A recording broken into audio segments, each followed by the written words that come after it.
What stands out about trying to defend Lamar Jackson for 4 quarters? I think the hardest thing obviously when it jumps out on tape, man, he's naturally probably the best athlete on the field.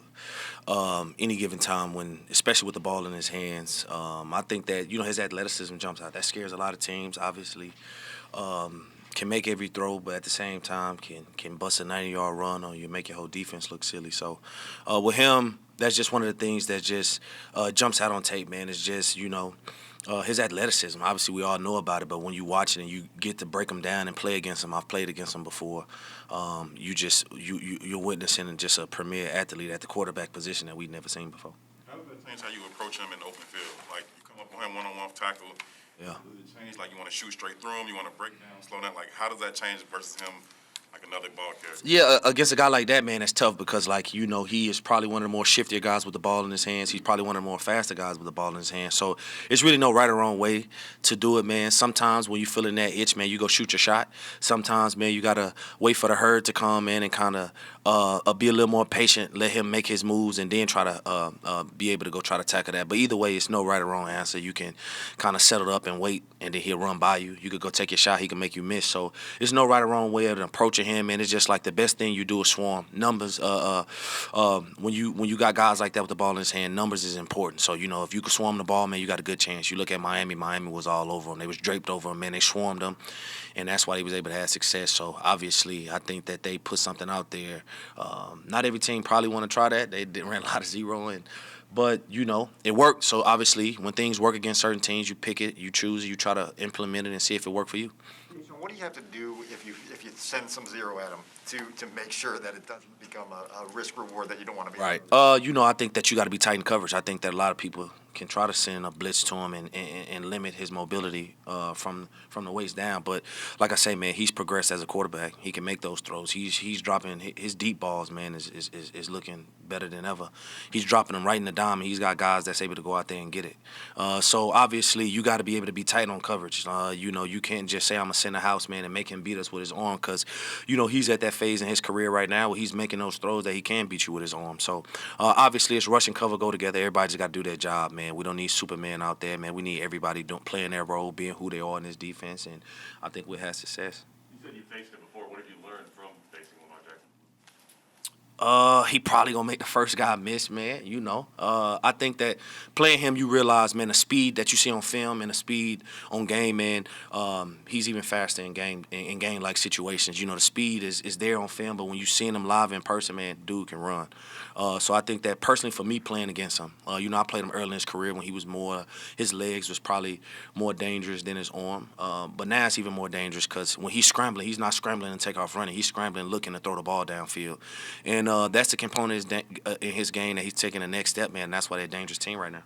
Even being a veteran like yourself, Yep.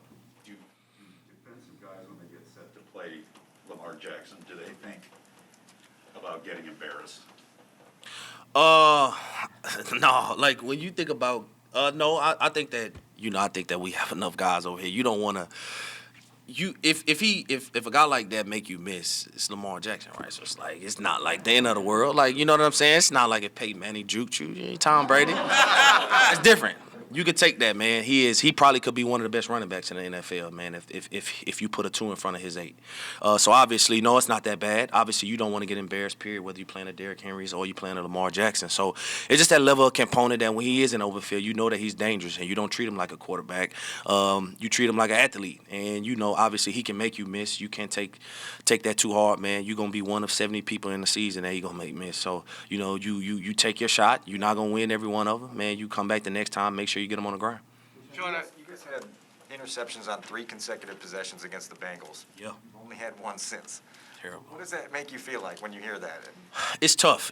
I think that's one of the things since I've been here. It's tough getting those takeaways. The season started off the way that we wanted, as far as just like we was being able to get takeaways, whether it's strip sacks, whether it was interceptions, just takeaways, period, man. And that's kind of fizzled down. Obviously we have some injuries. We've been having some injuries and things like that. It's never an excuse because obviously everybody on this team is capable of playing. But that's the tough part about it because we have ball-aware guys. We have guys who can make those plays, man, and those plays is just not coming. We're not taking advantage of the gimmies that we sometimes get. We're not taking advantage of the opportunities that come our way, myself included. So that's the toughest part about it because when you're a defense like this, man, you pride yourself on getting the ball, man, and we had the head full of steam. In the beginning of the season, it just fizzled out, man, and it's better late than never, man, to catch that groove. Obviously, we had these same talks last year, man, when we was going through a slump where we just wasn't getting turnovers. And, we started getting them when we needed. So at this point, we feel like, what better week to turn it around, man, and kind of get back on our groove than this week against Baltimore. It'd be a huge boost for us. I think it's true that some teams have the personnel to do what Miami did to Baltimore, and some teams do not. Without giving away secrets, how well equipped do you think this defense is, comparable to the Dolphins, to attack Lamar Jackson the way they did? Oh, man, if I tell you that, I'm going to give you away secrets. So. But in general. I can't. No, I think that we had the personnel to. I think a lot of teams in the National Football League, man, when you watch their game planning was simple. I think that if you look at our scheme compared to their scheme, it's totally different. But I mean, when you line up and being able to go affect the passer with rushers, we can do that. And if you line up and say, hey, you got to cover those the skill guys, we have the guys who can cover their skill guys. Obviously, they got good players over there. In 5 and 89, those are the go-to guys, obviously. So you have your hands full with those guys, but we have guys who we feel like we can match up with those guys and let the guys hunt. So if it needs to be that type of game, I don't think that Coach Tashaun would have any problems doing that. But, obviously every team is different. That worked for Miami. It don't mean it might work for Chicago. What we do might not work for Miami. So it's just about what you can take into the game that could be effective and go from there. Just having Roquan on the field seems to be the one similarity, I guess, or the one most effective thing. Just having Roquan in your defense, right? I mean, a guy like him. Yeah, having Roquan in any defense, man, is going to be super effective, obviously, whether you're running cover 2, cover 4, cover 0, cover 1. When you got a guy like that, it's always so much things you can do with it, man. So, obviously, it's a blessing to have him. And however the defensive game plan shake out, obviously everybody just got to execute their game plan. It's not rocket science. It's you do your job, man, and make the plays when they come. You might only have one play this game, or you might have 8. So, obviously, it's about winning your matchups, man, and going from there. Tashaun, does the Steelers' final drive still bother you? Oh, that's a tough one. That's obviously a tough one, man. You can't ask for. I say this, man. You can't ask for a better opportunity like that. Offense have been doing what they needed to do these past 2 weeks. Specifically, that drive itself, man, was one of the more exciting drives I've been a part of, man. And to go out there and give it back to them, it was tough. And obviously, it wasn't nothing that Pittsburgh did, and it's no shade to those guys. It was solely based on, us on the defensive end. We played a good defensive game for 3.5 quarters. But, this is a 60-minute game. You can be winning for 59 minutes, and that 1 minute can be the difference. And obviously, 2 plays, in that last drive, simple mistakes that probably won't never happen again. It happened, and when it happened at the worst time, and they was able to capitalize on it, and they was able to get a field goal win. That's tough though. That win would have been huge for us, but obviously, move on. Obviously, we got a good matchup in Baltimore this week, so we can't dwell on it. I thought about it long enough over the bye week, man. It's about Baltimore now. We talked to you in August about Justin, and you said, when the lights come on, you just know Yep. there's something in it. Now that he's deeper into his career as a starter, what is leaving an impression on you about his presence and just the way it affects the group? Right. I've been around rookie quarterbacks that had to play. I've been around first-year starters, man. He just cool. He's just like, I think that he's even keeled, man. He don't never sweat. I've seen him take some vicious hits. He do a little acting once he don't get his call. Then, he get up, he shake it off, man. He a tough dude, man. Obviously, physically he can take the type of the punishments that some of the hits that he's been taking. He's a big guy, but at the same time, just how cool his demeanor is. He's never waver. He'll throw a pick and he has same demeanor as when he throw a touchdown, and that's the type of things that you want in your leader. A guy who's just like he is himself, man, and he's never wavered when things are looking bad, when the offense is struggling.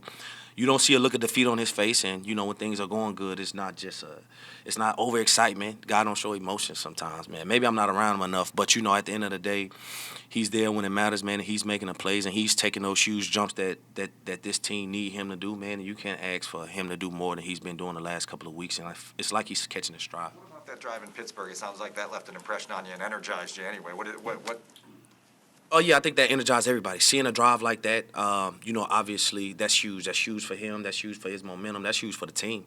When you can have a quarterback that man, long as we give him enough time, long as we give him the ball back, we know that good things gonna happen. And that was just one of those things where I just felt confident that whole drive that one gonna make a play. That somebody on offense gonna make a play, and they did just that. So like I say, that's just a testament to the growth that he's making from weeks 3 to now, and you can't be more happy about that, man. He's trending up in the right direction, and it's in a perfect timing for us to catch this stride, and we got some tough games ahead of us, man, but I wouldn't want him to catch this stride any other time than right now. So he's doing what he got to do, man, to put us in position to win football games. We just got to play complementary, complete football right now, and that's it. Tashaun?